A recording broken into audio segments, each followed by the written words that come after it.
That was it. That's it.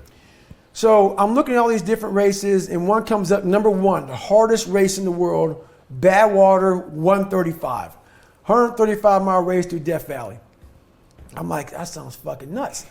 But Chris Costin is the race director of Badwater, and he lives out here in California. He's like, hey, man. I'm like, hey, Chris. I call him up in the first conversation. I actually have all the emails in my book from me, him going back. He's a fucking stickler, man, to tell you that.